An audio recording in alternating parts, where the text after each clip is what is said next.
Shalom, famille.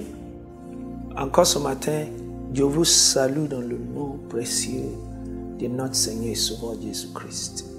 Je vais tourner votre attention ce matin sur le livre d'Esther, chapitre 2, et verset 15. Quand arrivera le tour d'Esther, fille d'Abicaïl, oncle de Mardochée, qui l'avait prise pour fille, d'entrer auprès du roi, elle ne demanda rien sauf ce que dit Hégai, eunuque du roi, gardien des femmes, et Esther trouvait faveur aux yeux de tous ceux qui le voyaient. Et Esther trouvait faveur aux yeux de tous ceux qui la voyaient. Gloire à Jésus.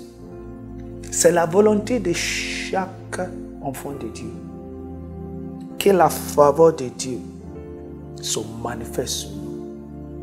Que nous trouvons la faveur aux yeux de tous ceux qui nous allons rencontrer. Enfant de Dieu, ça là, c'est ton partage. Reçois ça et déclare ça sur toi que le Seigneur fera que je trouverai toujours la faveur aux yeux de tous ceux que tu rencontres.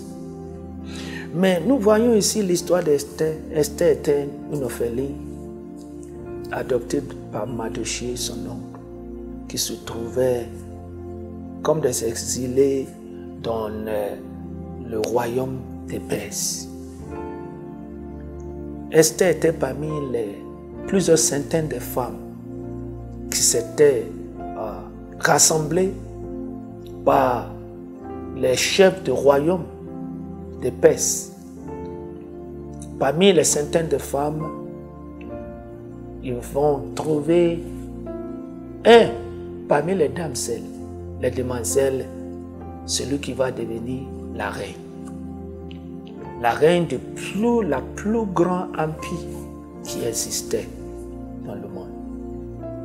Mais ici, nous voyons que Esther n'était pas prise à cause de sa beauté. C'est à cause de la faveur qu'elle trouvait devant tous ceux qui le voyaient. Même la Bible dit que, le verset 17, « Et le roi aima Esther plus que toutes les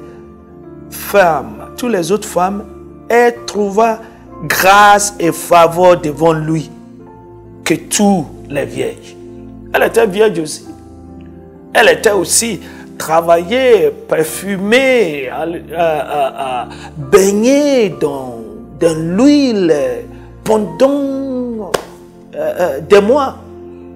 Mais ce qui a singulièrement mis Esther devant tous ses collègues, c'est la faveur de Dieu.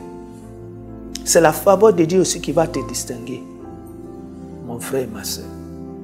Mais ce n'est pas là-bas que je veux m'arrêter ce matin. Le Saint-Esprit m'a mis à cœur de la part des uniques, la part que l'unique a joué, le rôle que l'unique a joué dans la vie d'Esther.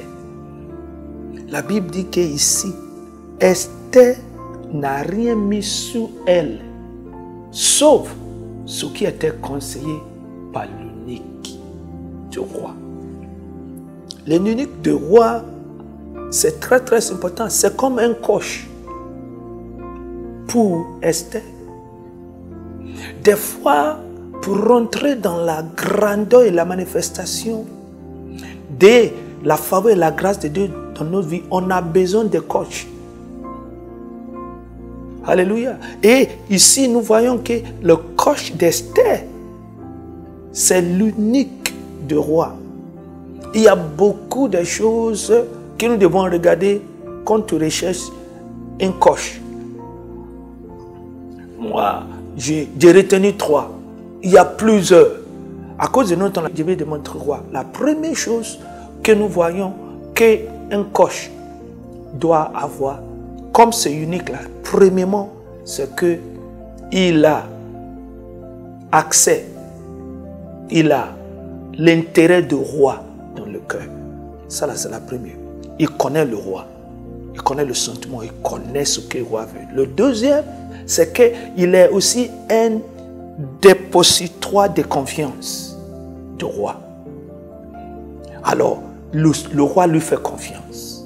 Troisièmement, et ce que je pense que c'est plus important, c'est qu'il est unique. Alors, il n'y a pas de compétition. Il est tellement unique que sa vie, il n'est pas en compétition avec le roi.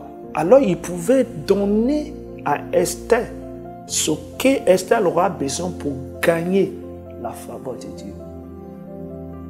Nous avons besoin de coachs. Les gens qui sont faits uniques. Alléluia. Pour le royaume de Dieu. Regarde, même Jésus-Christ avait dit, il dit il y a 3 gens de uniques dans le livre de Matthieu chapitre 19 verset 12. Les gens qui sont nés uniques, les gens que les gens ont castrés pour les faire uniques, ou bien les hommes que volontairement ils se sont fait uniques à cause du royaume des cieux. Ce sont les gens-là que Dieu fait confiance. Toi aussi, tu peux faire confiance. Ils vont te guider dans les pas. Ils vont te coacher jusqu'à la grâce et la faveur que le Seigneur a préparée pour toi et moi. Nous pouvons y rentrer. Je prie pour toi aujourd'hui que le Seigneur t'amène envers un coach, un unique. Unique, c'est lui qui a pris en lui l'intérêt du royaume des cieux, qui ne cherche pas à compétir avec le roi, ni aussi qui ne serait pas infidèle, qui est un dépositoire de confiance, qui va te montrer tout ce qu'il faut pour que chaque fois tu trouves la grâce et la faveur quand tu auras besoin de ça dans ta vie. Je te bénis au nom de Jésus-Christ et je prie pour toi que le Seigneur te dirige vers un coach qui va te préparer pour ton air et ta saison de grâce et de faveur dans la présence de Dieu et la présence des hommes. Sois béni. À la prochaine. Amen.